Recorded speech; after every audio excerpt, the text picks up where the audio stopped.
นการต่อหน้าจะก่อสร้างทางรถไฟจากนครหลวงเวียงจันทน์หาแขวงคำมวนออกไซแดนลาวหาเวียดนาม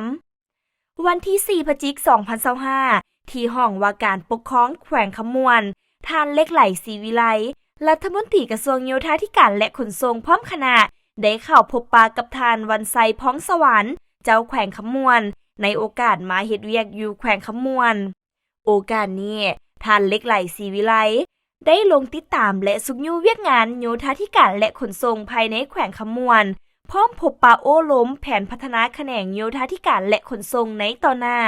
และแนะนำยุทธศาสตร์สำคัญจำนวนหนึ่งให้แขวงคำมวนเอาใจใส่ปฏิบัติให้เข้มงวดเป็นต้น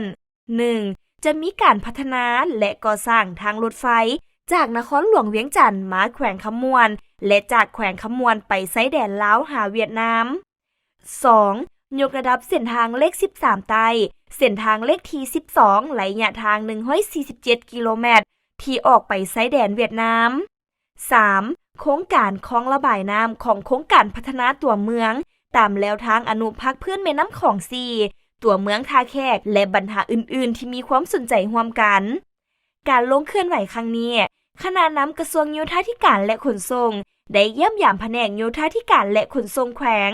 ลงติดตามการพัฒนาพื้นฐานโครงรางจำนวนหนึ่งและได้เข้าร่วมพิธีมอบหับโครงการก่อสร้างคลองระบายน้ำของโครงการพัฒนาตัวเมืองตามแนวทางอนุพักษ์พื้นแม่น้ำของ4ตัวเมืองท่าแขกแขวงคำมวน